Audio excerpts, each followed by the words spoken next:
الحمد لله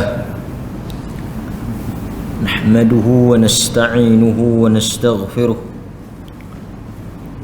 ونعوذ بالله من شرور أنفسنا ومن سيئات أعمالنا من يهده الله فلا مضل له ومن يضلله فلا هادي له أشهد أن لا إله إلا الله وحده لا شريك له وأشهد أن محمدا عبده ورسوله أما بعد.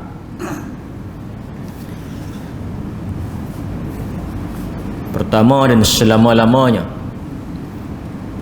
kita semua sebagai umat Islam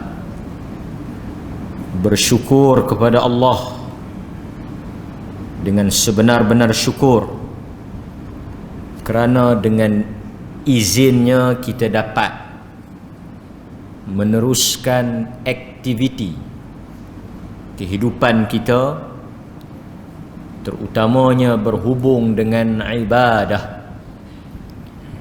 Walaupun pada masa yang belakang, seketika beberapa bulan yang lepas, kenikmatan ataupun keizinan itu ditarik oleh Allah. Kita berdoa, berusaha dan bertawakal. Akhirnya Allah mengurniakan semula nikmat dan peluang untuk kita meneruskan kembali amalan kita, terutama sekali berhubung dengan masjid.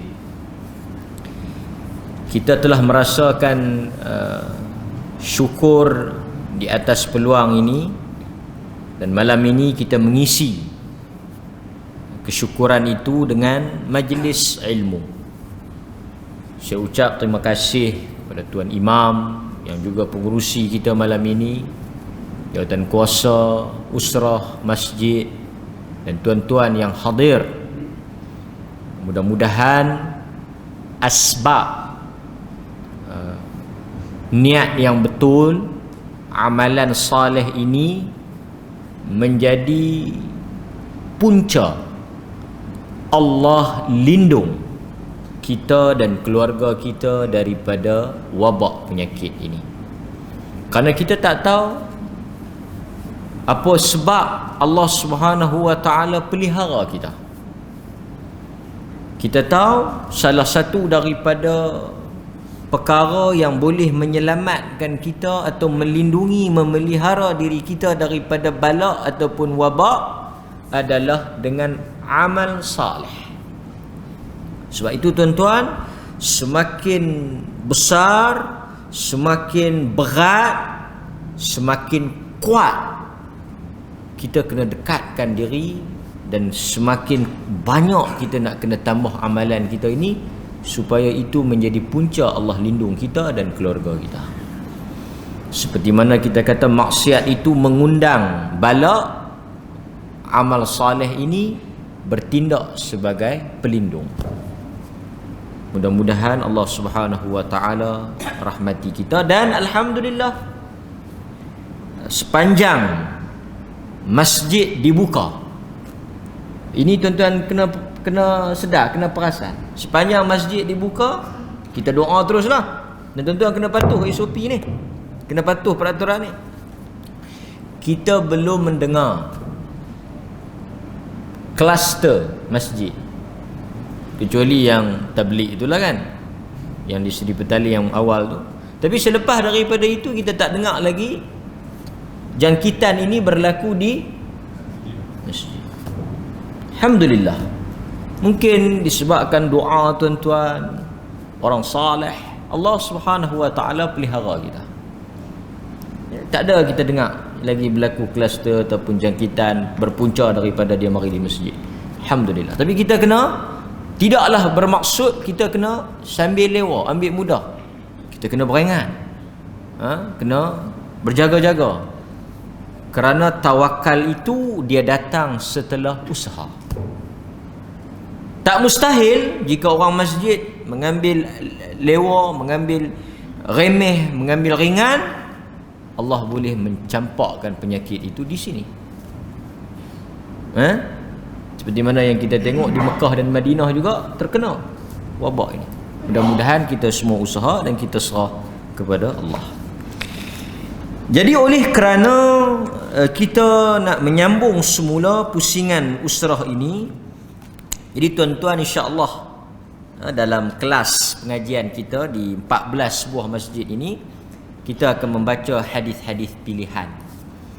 Dan malam ini hadis yang berikutnya, sambungan ataupun siri yang kedua selepas daripada masjid yang pertama minggu lepas, iaitu hadis yang diriwayatkan oleh Imam Muslim di dalam Sahih Muslim. Oleh Imam Muslim di dalam Sahih Muslim. An Abi Hurairah radhiyallahu an, daripada Abu Hurairah radhiyallahu an, anin Nabi sallallahu alaihi wasallam qala, daripada Nabi sallallahu alaihi wasallam bersabda, sahabat yang menceritakan atau meriwayatkan atau menyampaikan hadis ini namanya Abu Hurairah. Nama sebenar dia Abdurrahman bin Sakhar Ad-Dawsi. Gelaran ataupun kunyah, glamournya, masyhurnya Abu Hurairah. Kata dia, Nabi sallallahu alaihi wasallam bersabda yang berbunyi, man shalla salatan lam yaqra fiha bi ummil Quran fahiya khidash thalathan ghairu tamam. Faqila li Abi Hurairah. Kita terjemah yang tu dulu. Kata Nabi sallallahu alaihi wasallam, sesiapa yang mendirikan salat dan tidak membaca di dalamnya Ummul Quran, iaitu Al-Fatihah, fahiya khidash, maka salat yang didirikan itu rosak. 3 kali Nabi ulang. Sesiapa yang mendirikan, menunaikan salat dan dia meninggalkan membaca Al-Fatihah, Ummul Quran, Ummul Kitab, salat itu khidash, rosak, cacat, ghairu tamam, tak sempurna. Okey? Faqila li Abi Hurairah inna nakun wara' al-imam, faqala iqra biha fi nafsik. Lalu orang ramai yang mendengar hadis itu bertanya kepada Abu Hurairah, bagaimana keadaan kami yang salat wara' al-imam, di belakang imam? Kami yang jadi makmum ni macam mana? Nak kena baca ke tak? Pasal kami duduk di belakang imam, imam dah baca jamaah. Faqal, kata Abu Hurairah, iqra biha fi nafsika, kamu kena baca masing-masing. Nanti kita ulas, nanti kita urai. Kata Abu Hurairah, kamu kena baca suratul Fatihah fi nafsika, masing-masing kena baca walaupun imam dah baca. Fa inni sami'tu Rasulullah sallallahu alaihi wasallam yaqul. Kenapa tetap kena baca? Kenapa kita dituntut membaca Al-Fatihah? Kenapa sangat ditekankan soal Al-Fatihah itu? Kerana aku mendengar Nabi sallallahu alaihi wasallam bersabda, qala Allah Ta'ala, Allah telah berfirman, qasamtu as-salah baini wa baina abdi nisfain wa li abdi ma sa'al. Kenapa besarnya, agungnya, ataupun sangat ditekankan, diwajibkan seseorang itu membaca Al-Fatihah di dalam salat, sehingga ia menjadi rukun salat. Tak sah orang yang tak baca Al-Fatihah. Kerana Allah berfirman, Allah sebut, qasamtus salah, telah aku pecahkan, telah aku bahagikan dia salat itu kepada dua bahagian.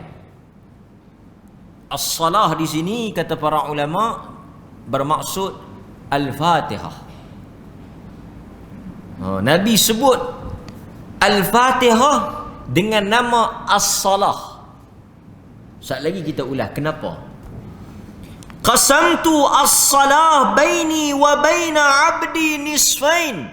Aku telah membahagikan salat itu, yakni Al-Fatihah, kepada dua bahagian. Satu bahagian untuk diriku, kata Allah. Satu lagi bahagian untuk hambaku. Dan wali abdi ma sa'al, bagi hambaku apa yang dia minta. فَإِذَا قَالَ الْعَبْدُ الْحَمْدُ لِلَّهِ رَبِّ الْعَالَمِينَ, apabila hambaku membaca Alhamdulillahi Rabbil Alamin, qala Allah Ta'ala, Allah lantas seraya menjawab. Apabila kita membaca Alhamdulillahi Rabbil Alamin, Allah terus jawab, Hamidani abdi, telah memuji diriku hambaku. Wa idza qala ar-rahmanir rahim, dan apabila dia membaca ar-rahmanir rahim, qala Allah Ta'ala athna alayya abdi, hambaku telah menyanjung dan memuliakan aku. Tadi dia jawab, kita baca pula, Allah jawab pula, athna alayya abdi. Kita kata Ar-Rahman, Ar-Rahim, yang maha pemurah, yang maha pengasih, hambaku mengangkat dan menyanjung diriku.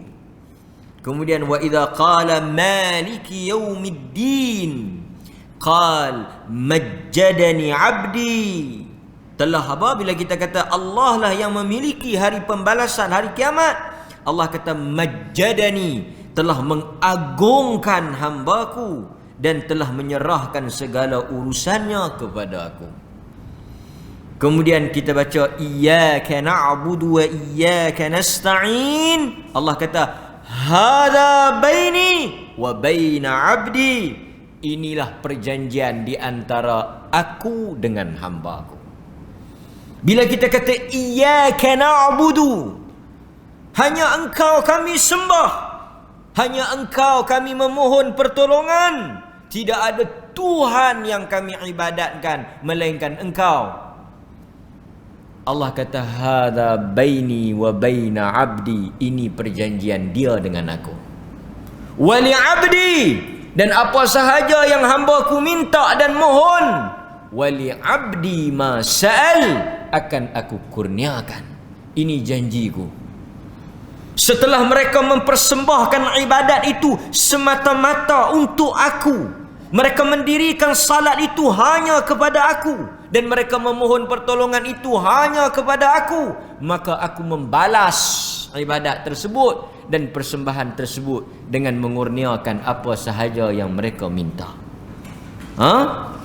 Hadis yang kita baca ini diriwayatkan oleh Al-Imam Muslim di dalam sahihnya. Okey, hadirin mukminin, sekarang kita pergi kepada syarah ataupun huraian hadis. Pertama, dari sudut kedudukan hadis tidak ada pertikaian di kalangan para ulama kerana ia sahih. Sekarang kita pergi kepada maksud hadis. Hadis ini menunjukkan apa? Apabila kita mendirikan salat, sebentar tadi kita salat, kita berdiri di hadapan Allah menghadap ke arah kiblat, kita hendaklah merasakan bahawa salat itu adalah silah, hubungan di antara insan, hamba dengan Tuhan.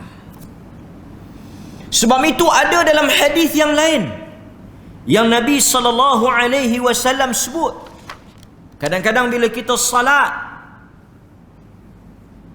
perasaan, ruh, jasad kita terpacak, terpaku, tetapi roh dan perasaan kita tak wujud di situ. Walha di dalam doa istiftah kita baca apa? Wajjahtu wajhiya lilladzi fatara as-samawati wa ma fil ard. Aku menghadapkan wajahku, berdiri menghadap Allah Azza wa Jal.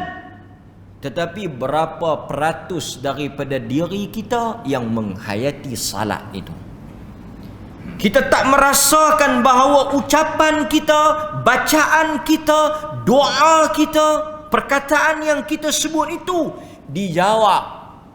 Salat adalah dialog. Salat adalah satu ucapan, bicara seorang hamba dengan Tuhan. Kita tak rasa yang kita bercakap itu Allah respon, balas. Sehingga kadang-kadang bila kita baca, kita tak faham makna satu bab, kita tak tahuan apa yang kita baca, sehingga salat itu tak ada roh. Ini persoalan besar. Sebab itu salat yang disebut dalam Quran, inna salata tanha 'anil fahsya wal munkar, yang boleh bertindak untuk menghalang, mencegah kamu daripada melakukan kejahatan, tak berfungsi seperti mana yang disebut. Sebab itu tuan-tuan, Nabi kata la yazalullah muqbilan 'ala al-'abd fi salatihi ma lam yaltafit fa idza sarafa wajhahu in sarafa an. Nabi kata sesungguhnya bila satu orang itu berdiri di dalam salatnya, dalam hadis yang diriwayatkan oleh Abu Dawud, kita tak sedar bila kita mangkit semayang tu, kita berdiri semayang tu, kita menghadap Tuhan. Kita berdiri menghadap Tuhan. Perbuatan kita rukuk dan sujud itu di hadapan Allah. Nabi kata sesungguhnya Allah muqbilan, berada di hadapan, berhadapan dengan hambanya yang mendirikan salat, malam yaltafit, selama mana dia tidak berpaling daripada salat dia. Allah melihat, memandang, berhadapan dengan kita di dalam salat selagi mana malam yaltafit, kita tak berpaling daripada salat tersebut. Fa idza sarafa, bila kita berpaling saja daripada salat itu, apa yang Allah buat? In sarafa an, Allah juga berpaling meninggalkan kita. Satu ancaman. Berpaling di sini kata para ulama dengan dua maksud. Kadang dia tak berpaling, menghadap, tengok macam nak apa? Tembus dinding tu. Berpaling ni ada dua maksud. Satu, berpaling tubuh badan. Ni kena tulis, tidak tak ingat. Al-Imam Syafi'i kata qaidul ilmi kitabah, ikat ilmu dengan tulis. Masjid ada duit tak? Ada duit. Beli kertas A4, beli pen sebalang. Masa mereka nak masuk tu bagi, ada kuliah bagi. Tulis contang pilah apa pun. Saya tak mengantuk. Berpaling ni ada dua. Satu berpaling fizikal, beralih. Lihat kira apa? Kipas, kira aircon, kira lampu. Allah ni duduk lawan kelin sejadah. Sejadah kawan tu. Sejadah ni Turki punya sejadah ni. Ni sejadah Mekah ni, sejadah Madinah ni. Ni yang duk pusing mai pusing ni ikhtilas syaitan. So jangan kan mau upah rela seorang support. Kalau depa rela ada rela nak cek suhu. Abang kat rela lepas habis dah cek suhu, hang mai round kat dalam ni. Buat apa pula? Hang support siapa yang duk pusing tengok harta tu. Nabi sebut, sa'altun Nabi, kata Aisyah dalam hadis Bukhari, sa'altun Nabi sallallahu alaihi wasallam. Pasal itu Nabi tak apa nak suka ni benda-benda yang bercorak apa semua ni, dia macam Ganggu lah. Dia ganggu tau. Lepas itu Nabi pernah semayang, ada baju, ada tirai bercorak, Nabi suruh buang. Tu Nabi. Takkan tuan-tuan kata saya tak apa, tak corak ke mana pun tak apa. Tak apa-apa, tak sat ni. Kalau kita tanya depan tu kamera, dia temangga, yang sebelah tu gajah duduk. Hatta macam selalu saya kata, kawan tu tumit pecah pun dia boleh tahu. Tengok kata. Aisyah kata, sa'altu Nabi sallallahu alaihi wasallam 'an iltifati fi shalah. Aku bertanya kepada Nabi tentang perbuatan orang yang suka berpaling kiri dan kanan, yang suka tengok rata-rata ni, beralih belah ni, tengok sana tengok sini, ni pasal apa? Apa ke? Apa punca? Apa sebab? Faqal, kata Nabi sallallahu alaihi wasallam, perbuatan berpaling, pusing, tengok itu, huwa ikhtilas yakhtalisuhu syaitan min salatil abd. Itu adalah satu curian, satu gangguan daripada syaitan untuk menghilangkan khusyuk seseorang yang salah. Bukan saja-saja beralih, bukan saja-saja clean, syaitan ikhtilas yakhtalisuhu, dia yang buat bagi beralih, dia yang buat bagi clean, supaya kita tengok hilang fokus, hilang khusyuk, jahannam salat. Lepas tu tak ketahuan berapa rakaat. Yang semayang selama ni pun harap tu imam. Pasal tu bila tu imam hilang pedoman, tu imam pun kadang-kadang hilang pedoman. Saya pun tu imam, kadang-kadang kita hilang pedoman. Kita mengharapkan panduan daripada yang lain. Mereka pun, kami kalau ikutlah tu imam, tu imam yang 5 berasa macam 5 dah, tu imam betul lah tu, tidak takkan jadi imam. Bukan 5, 4 elok. Hantar mana? Ish, aku pun pakai kata tak tahu. Hang tengok aku tengok hang. Pasal itu tu imam duduk tunggu subhanallah, tak terbit subhanallah. Yang kedua, kata para ulama, yang dimaksudkan dengan berpaling ni, yang Allah Ta'ala, satu dia paling tu Allah Ta'ala tinggal dah, tak kisah, tak ambil bab lah dia. Semayang dia Allah Ta'ala tak pandang dah. Berat tu. Yang kedua, kata para ulama, berpaling di sini berpaling ruh ataupun perasaan dia. Satu orang mungkin semayang tengok, tapi pikiran dia, fokus dia mana halatah. Dia tu bila satu orang semayang, lari dia punya fokus, Allah pun berpaling daripada dia. Bukan senang. Sebab itu pahala Nabi sebut orang yang salat ada yang dibayar 10, 9, 8, 7, 6, 5, semua itu bergantung kepada kadar khusyuk. Tak khusyuk, tak batal semayang. Jangan duk saat ni tak faham, keliru, silap dengar, duk qada. Pasal apa qada? Tak khusyuk. Bila nak khusyuk? Faham tak? Yang kita bincang, yang kata rosaknya salat itu rosak dari sudut pahala. Pasal itu Nabi kata bila balik ada yang dapat penuh, ada yang dapat kurang, ada yang dapat suku, bergantung kepada sejauh mana kadar khusyuk. Macam tuan-tuan lah, tengok saya ni, dengar kuliah ni, memang tengok, memang dengar, tapi kita tak tahu apa yang duk bermain dalam fikiran. Pasal tu salat kita dengar di kalangan sahabat, ada yang dipanah, ada yang burung boleh main bertenggek. Burung boleh main bertenggek, maksudnya burung bila dia lalu, dia tengok ini orang ke batang kayu keras semacam ya. Itu maksud dia, punya tak bergerak.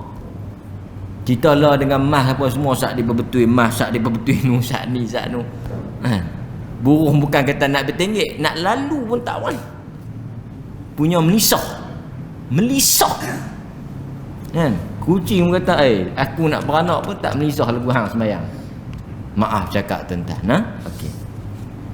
Sebab itu kata al-imam, yang ni kena ingat ni, masjid-masjid kena tulis ni supaya mengingatkan orang yang mari semayang ni, bang. Kata al-imam Ibnul Qayyim. Ibnul Qayyim kata apa? Ibnul Qayyim kata salatul munafiqin. Ibnu Qayyim kata salatul munafiqin, salat orang-orang munafik, salatu abdan. Allahu akbar, tuan-tuan. Kalau kita faham perkataan Ibnu Qayyim ni, kita takut nak salah. Tapi jangan tak sembahyang pula. Dia bertahan siapa hang tak sembahyang? Aku takut jadi lagu Ibnu Qayyim kata tu.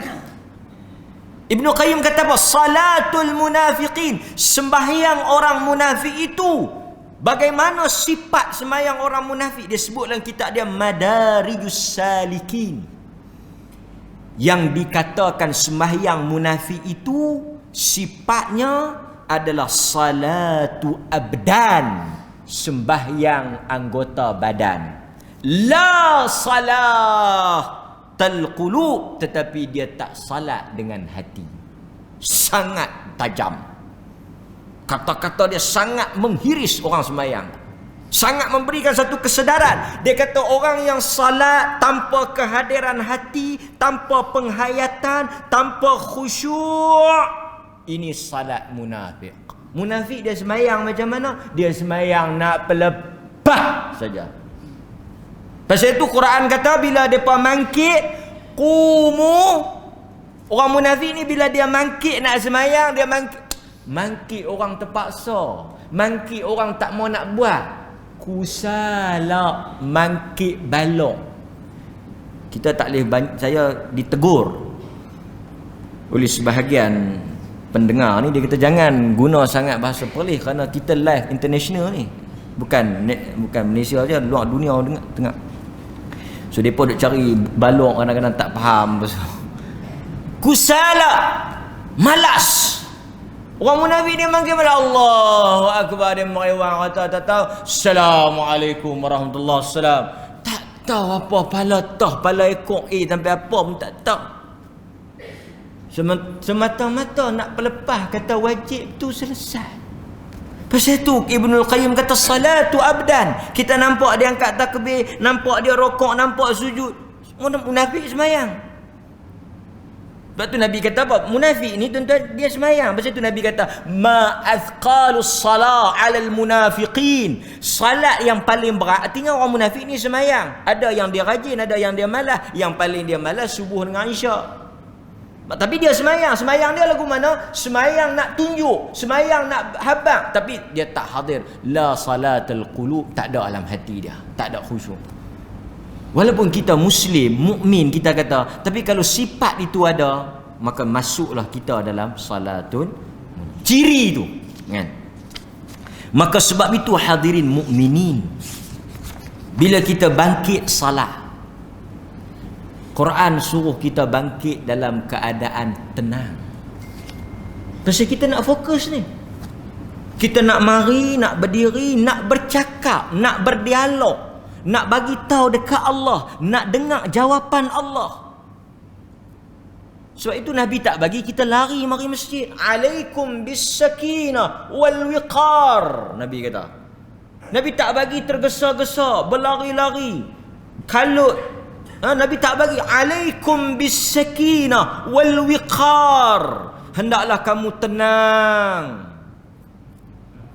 Hendaklah kamu tenang. Sebab bila kita masuk, tuan-tuan faham? Tuan-tuan, kita nak pergi, contoh, tuan-tuan mungkin ada pengalaman menghadap orang-orang besar, raja ke Perdana Menteri, orang-orang yang ada kenamaan, kedudukan. Kita pergi, kita tenang, kita tak kalut. Tak ada tuan-tuan pergi, ampun tuanku, penat betul lari mah. Kita main tertib, berjalan pun orang habaq tani, jalan 2 langkah berhenti, jalan 2 langkah berhenti, jalan 2 langkah berhenti. Nak bagi nampak tenang, nak bagi nampak tertib, nak bagi menghadap tu, menghadap dalam keadaan yang terhormat. Ini yang kita nak menghadap, yang kita kita berikan wajah kita ni kepada Maliki Yaumiddin, raja kepada sekalian raja.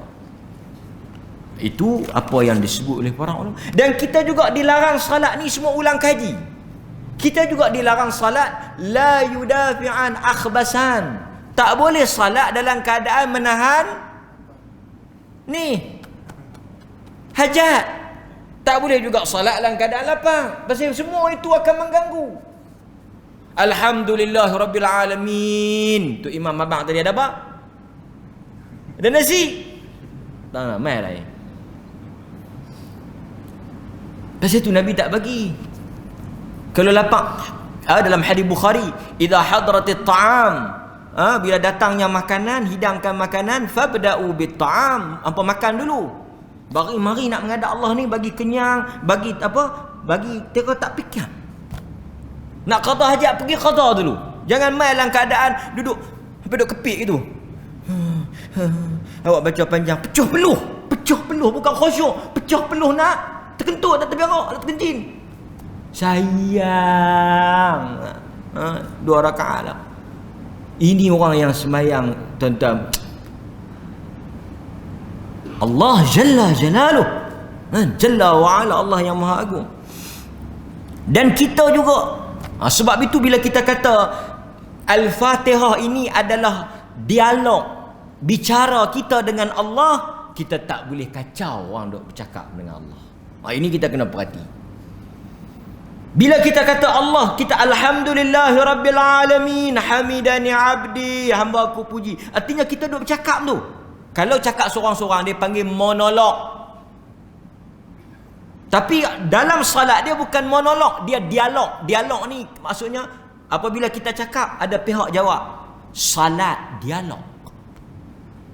Jadi salat ni tempat kita cakap, kita luah dengan Allah, tempat kita. Pasal itu Nabi kata sebaik-baik salat ma aqrab bainal 'abd war rabb, tempat yang paling dekat, yang paling hampir, yang paling Allah dengar adalah ketika sujud. Fajtahidu fid du'a, banyakkan minta kepada Allah ketika sujud. Pasal itu kita masa dalam semayang tu sendiri kalau kita tengok perkataan as-salah bermaksud ad-du'a. So kita minta. Jadi kadang-kadang lepas pada salat sebahagian orang tak doa kerana dia dah doa. Bukan dia tak berdoa, tapi dia memilih tempat yang mustajab untuk dia doa. Okey. Pernah berlaku dalam hadis Abu Sa'id Al-Khudri radhiyallahu an. Nabi sallallahu alaihi wasallam mengatakan, Nabi SAW bersabda, Abu Sa'id cerita dulu, i'takafa Rasulullah sallallahu alaihi wasallam fil masjid فسمعهم يجهرون بالقراءة فكشف الستر وقال ألا إن كلكم مناج ربه فلا يؤذين بعضكم بعضا ولا يرفع بعضكم على بعض في القراءة أو قال في الصلاة. Hadis riwayat Abu Daud. Nabi SAW bersabda, sebelum tu Abu Sa'id cerita, i'takafa Rasulullah beriktikaf di masjid. Duduk dalam masjid. Fasami'ahum yajharuna bil qiraah. Dia dengar ada orang baca Al-Quran dengan kuat. Baca Al-Quran di luar sembahyang dengan kuat. Dalam masjid lah. Dan masa tu ada orang salat. Fakashafa as-sitr. Sitir ni terai, langsir. Sutra, penghadang ni Nabi kasyaf, Nabi selok. Mungkin Nabi duduk di sebalik tirai ke, di sebalik apa kain ke, Nabi selok kain, tengok siapa dia duduk baca tu. Nabi kata, ala inna kullakum munajin rabbah. Ini perkataan yang kita nak stres ni, yang kita nak tekankan. Apa dia? Ketahuilah oleh kamu sesungguhnya setiap daripada kamu yang salat itu, yang kamu tengok, yang Nabi kata orang yang kamu tengok duduk semayang itu, munajin rabbah, sedang bercakap dengan Tuhannya. Orang yang semayang tu Nabi kata dia tengah duduk bercakap dengan Tuhan dia. Fala yu'dhiyanna, jangan kacau atau jangan sakiti mereka, jangan ganggu. Macam kita duk bercakap, orang duk kacau. Mari duk buat hingar. Anak kita duk bercakap dengan kawan kita, anak kita duk main. Kita akan kata, Pi main jauh, aku nak bercakap ni, jangan ganggu. Dia duduk semayang, alhamdulillah rabbil alamin. Kita duduk baca Quran atau duduk bersembang ataupun duduk buat apa, sehingga dia terganggu, dia nak bercakap dengan Tuhan ni. Pasal itu bila kita bercakap, kita minta orang lain tolong beri perhatian. Nampak? Sebab tu Nabi kata fala wala yarfa' ba'dukum 'ala ba'din fil qira'ah. Jangan angkat suara kamu dengan membaca Al-Quran. Nabi kata jangan baca dengan kuat, kerana benda itu boleh mengganggu orang lain yang nak solat. Pasal itu kita bagi tahu, masjid tak perlu nak pasang Al-Quran kuat-kuat ni, kerana dia boleh mengganggu orang yang nak beribadah. Kadang-kadang sejam sebelum pasang mukabbir saut ni di speaker ni kuat. Umpamanya subuh, kita kata subuh ni, kata pukul subuh sekarang pukul 6, mungkin dia pasang pukul 5. Walaupun dia niat baik, perbuatan itu kelihatan baik, tapi sebenarnya itu tak ada dalam hadis. Bahkan benda itu mengganggu. Barangkali ada sebahagian orang yang salat tahajud di rumah, tak perlu. Dan kita tahu Nabi hanya mengangkat atau melaungkan suara dengan kuat hanyalah pada azan. Tak ada riwayat Nabi suruh Bilal naik atas mimbar, naik atas manarah, baca Quran kuat-kuat. Tak ada. Bahkan kalau kita tengok para ulama juga menyebut, khasnya dalam mazhab al-Imam Syafi'i, larangan untuk membaca kuat. Sebab kita faham dalam solat kita kena baca sekadar kita dengar, tetapi ada larangan tashwish, sehingga bacaan kita tu mengganggu orang lain. Pasal dia pun nak bercakap dengan Allah, kita pun nak bercakap dengan Allah, maka kita bercakap dalam keadaan kita meraihkan dia. Kan? Ini apa yang disebut oleh para ulama. So kita bila ada orang salat, kita kena hormat. Pasal apa kita kena hormat? Kita kena bagi ruang. Pasal itu tuan-tuan, kita tak boleh lintah depan orang salat. Pasal ruang dia dengan Tuhan, bicara dia dengan Tuhan, kita kena respect. Nabi kata fala yu'dhiyanna, jangan sakiti dan ganggu dia. Okey? Itu apa yang boleh kita sebut dalam perenggan yang pertama. Jadi dapat di sembahyang lepas ni tuan-tuan, dengan kehadiran hati.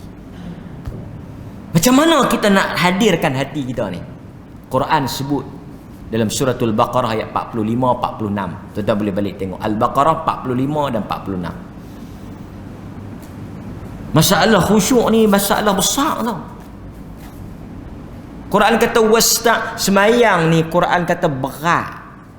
Pasal tu bila kita semayang, kita akan rasa satu bebanan. Cuma kadang-kadang tak terbit keluar lah pasal kita pun tak boleh kata. Tapi kalau kita tanya macam mana semayang ni, kalau tak pasal mati aku tak semayang. Tambah hari tu letih kita dengan nak kena bawa sejadah, nak kena ambil hiak mayang di rumah, bilik air tak terbuka, tambah kita main pangkat lah ni jenis paik longgang. Mudah-mudah dulu paik kejap. Itu susah nak mangkit, nak ambil wudu kan, subuh umpamanya.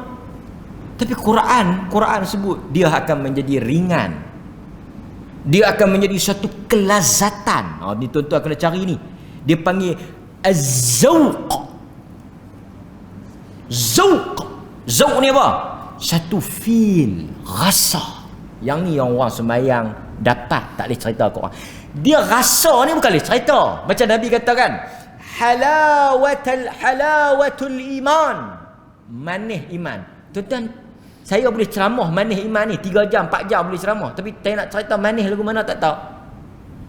Manis ni, manis rasa zauq ni, macam Quran kan tuan-tuan baca, kullu nafsin za'iqah. Za'iqah tu perkataan zauq lah, rasa. Setiap yang hidup akan rasa mati. Tuan-tuan, macam mana rasa mati? Saya boleh ceramah, tapi saya nak habaq rasa tu lagu mana tak tahu. Saya boleh ceramah lah, sakit. Mai tanya, lagu mana sakit tu? Kalau dia cerita juga, dia mohong. Pasal apa? Pasal dia hidup, dia tak rasa. Kan? Macam tuan-tuan tengok, macam saya bagi contoh rancangan memasak. Dia habaq sedap. Lepas tu dia pula tunjuk kita sedap. Kita tengok sedap, tapi tuan-tuan rasa tak sedap? Tuan-tuan takak boleh kata nampak tu berjenis. Orang boleh lah. Kalau sedap tu dia berjenis dia dah. Nampak ke gaya tu berjenis. Tapi rasa tak tahu lagi pasal kebanyakan. Tuan-tuan duk tak ada viral ni. Faham ke tidak? Tak viral ni. Faham ke? Semua pakai smartphone lah ni. Viral yang ni lah yang masyhur ni. Setakat yang kita duk viral ni tak ada yang sedap. Dia kata viral tu pitret tak sedap kan. Nak dengar nampak gaya begini. Kita kena rasa ke diri. Macam orang tuan-tuan, macam orang Kelantan, dia makan budu. Busuk budu ni. Tapi rasa dia sedap. Nak cerita macam mana sedap? Kena makan. Tapi aku tak boleh makan. Makan nasi kabu. Pasal apa? Ada satu sahabat tak makan budu, tapi bila dia makan nasi kabu, dalam nasi kabu tu ada budu pada muka. Macam ada orang dia tak boleh makan durian, bau pun tak boleh. Kita nak habaq kat nak. Takak duk tu. Tapi macam mana nak bagi dia rasa yang kita rasa dia kena makan? Maka sebab itu bila mai khusyuk, semua penceramah hatta saya ke yang boleh hebat diceramahkan lagu mana terror pun takak nak cerita, tapi feel tu kena cari ke diri. Zauq khusyuk tu kena cari. Tuan-tuan pilah kursus 3-4 ribu pun takkan dapat khusyuk, melainkan kita kena cari. Quran kata wasta'inu bis-sabri was-salah. Quran kata wasta'inu bis-sabri was-salah wa innaha lakabiratun. Quran yang sebut. Word Quran, perkataan Quran. Sesungguhnya sembahyang itu berat. Berat. Memang berat. Melainkan kalau kita main-main berberat tuan. Pasal itu tuan-tuan, percaya tak kata sembahyang ni berat? Saya akan buktikan. Yang tuan-tuan semua mesti setuju. Sembahyang ni berat. Bukti dia apa? Ramai boleh puasa sebulan. Betul atau tidak? Macam ceramah politik pula. Ceramah politik ni dia lagu tu lah. Betul ke tak? Dah hang sokong mestilah betul. Dah dia ceramah yang mai dengar tu penyokong dia. Betul lah. Macam tuan-tuan lah main dengar aku dia betul saja lah. Saya nak habaqnya puasa ni tak makan tau, tak minum. Orang boleh buat. Ramai orang puasa. Tapi kita duk sebut, tuan-tuan duk sebut bukan saya. Tak ramai yang puasa boleh sembahyang. Banyak amalan lain, ada orang rajin sedekah, rajin macam-macam ibadat, tapi bila mai atas sembahyang ni, yang ni yang Nabi kata, pasal tu Nabi tak sebut ibadat lain. Nabi kata al-ahdul ladzi bainana wa bainal kufur tarkus salah. Nabi kata nak bagi blend kita dengan orang kafir, tang sembahyang. Nabi tak kata tang puasa, Nabi tak kata tang zakat, tang sembahyang. Berat. Pasal itu bila tuan-tuan baca dalam Quran, Allah kata apa? Wa'mur ahlaka bis-salah wastabir 'alaiha. Suruhlah ahli keluarga hangpa sembahyang, wastabir. Dia tak kata wasbir. Patutnya wasbir, tapi dia kata wastabir. Dia buta. Pasal apa? Nak habaq kata payahnya nak sembahyang. Bukan sembahyang tu, tapi Quran kata khusyuk tu. Melainkan siapa yang khusyuk yang kita faham ni. Pasal itu tuan-tuan bila kita kata bolehkah satu orang dia tahu kata Allah akan jawab, dia baca dalam keadaan dia tak, dia buat tak kisah. Kita kalau tahu kata Allah nak jawab, Allah duk tengok kita. Pasal itu Nabi kata anta'budallah, ihsan yang paling tinggi, maqam yang paling tinggi satu insan kita akan capai ni tuan-tuan, maqam paling tinggi. Orang mengaji tasawuf ke tarikat ke apa ke, maqam paling tinggi anta'budallah ka'annaka tarah. Itu maqam yang paling tinggi. Maqam apa? Maqam kita seolah-olah nampak Allah. Tak nampak lah. Sebab tu Nabi kata ka'anna, seakan-akan. Tapi kalau kamu tak boleh pi maqam tu, tak boleh pi level tu, fa innahu, kamu mesti kena ingat yarak, dia duk tengok kamu. Yang tu pun tak sangka dah. Kita kalau tahu orang duk tengok kita, tuan-tuan pi, orang duk parti tuan-tuan, bolehkah macam saya nak duk buat tak ketahuan, orang duk tengok macam tuan-tuan, tak apa pasal orang tak tengok, pasal tu ada lena, ada yang duk buat macam-macam, pasal tak ada. Ni saya fokus ni, berapa kata orang duk tengok ni. Satu Malaysia, satu dunia duk tengok. Sampai komen pasal apa kepiah dia sengit, pasal apa jubah dia macam tu, pasal apa lagu tu, semua komen tu, semua tengok. Jadi kita kena duduk tertib. Macam orang pengantin kan, duduk atas tu, kerah. Lebih betul Tok Pekong. Bukanlah Tok Pekong, tapi nak macam Tok Pekong, kerah. Ni orang duduk tengok tu. Orang tabung apa pun duduk sengap begitu.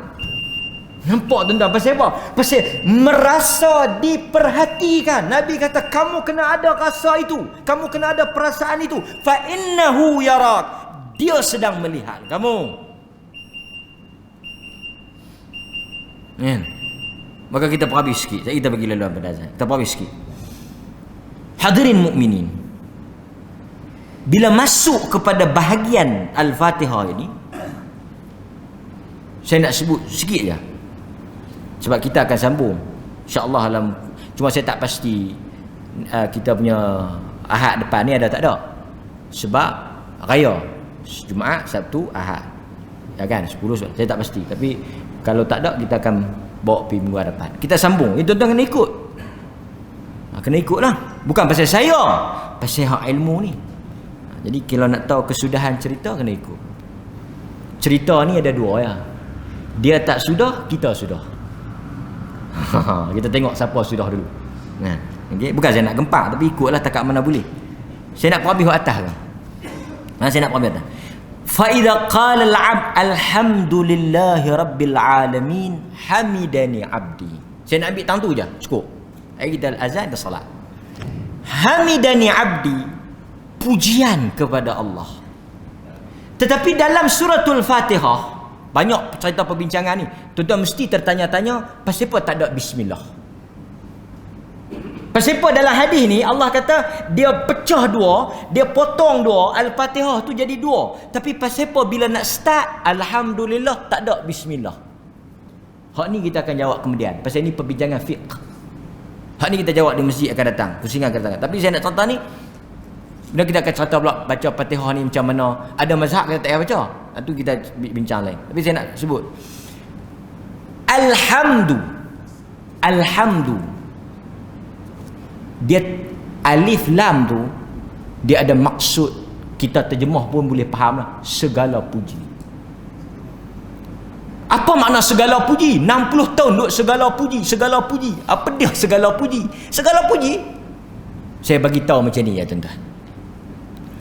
Nak bagi mudah faham, banyak bahasan tapi saya nak ambil sikit ya. Nak bagi nampak segala puji. Bila kita kata pujian, al-madh. Pujian ni al-madh. Lawan dia azam, makian, celaan. Al-madh. Alhamdu. Tuhan dipuji berbeza dengan kita dipuji. Itu yang kata alhamdu segala puji tu. Pasal apa? Tuan-tuan, kita ni bukan Tuhan, kita. Pasal itu kita tak sama dengan Tuhan. Laisa kamitslihi syai'. Quran kata laisa kamitslihi syai'. Kita dipuji, setiap daripada kita pujian itu dibina di atas sebab. Ini pun lekeh lah. Saya dipuji, imam dipuji, mufti dipuji, siapa pun yang mendapat pujian mesti bersebab. Pujian manusia ini dia datang setelah dia melakukan sesuatu ataupun di atas sebab sesuatu. Dia tak baguslah ustaz, baguslah. Dialah kalau hang kata tak bagus, aku tak main dah. Ataupun kawan tu dia puji, kan? Baik, ada makna, pujian ada makna. Ini manusia. Dan manusia memuji kita, tuan-tuan, memuji kita tidak seperti hakikat yang sebenar. Dia kata, ish, baguslah laki hang, baguslah laki hang, awak, ish, bagus, tak ada dah lah apalah kami kalau pergi makan, dia lah kalau nak bayar. Allahu Akbar. Buaya ni lagu tu lah, bila dia duduk layak tak nak siapa tahu, dia kecuih muka orang tahu kata buaya. Pujian, satu pujian bersebab. Apa pujilah dia nak belanja apa? Tapi hangpa tak tahu kelaku dia yang sebenar. Ini pujian manusia penuh. Pasal itu tuan-tuan jangan duk syok orang puji. Saya nak sebut hakikat sebenar. Pujian manusia penuh kecacatan. Pujian manusia penuh kepura-puraan. Pujian manusia tak ada yang kita boleh pegang sepenuhnya. Pasal itu bila orang puji kita, kita serahkan pujian itu kepada Tuhan. Dia yang tahu hakikat sebenar. Tapi bila kita kata alhamdulillahi rabbil alamin, penuh kesempurnaan, dan orang tanya pasal apa hang puji Tuhan? Tuhan dipuji tanpa perlu sebab. Aku puji Tuhan, tak ada sebab pun aku puji. Kalau dia tak bagi apa pun, aku tetap puji. Itu alhamdu. Pasal itu kita kalau dapat hak baik pun alhamdulillah, dapat hak buruk pun alhamdulillah. Pasal Tuhan, dia bukan dipuji kerana nikmat, tetapi dia dipuji atas sifat dia sebagai Tuhan. Dan bila kita puji Tuhan, layak pujian itu untuk Tuhan, bukan macam kita. Itu baru alhamdu. Allah jawab, dia memuji aku.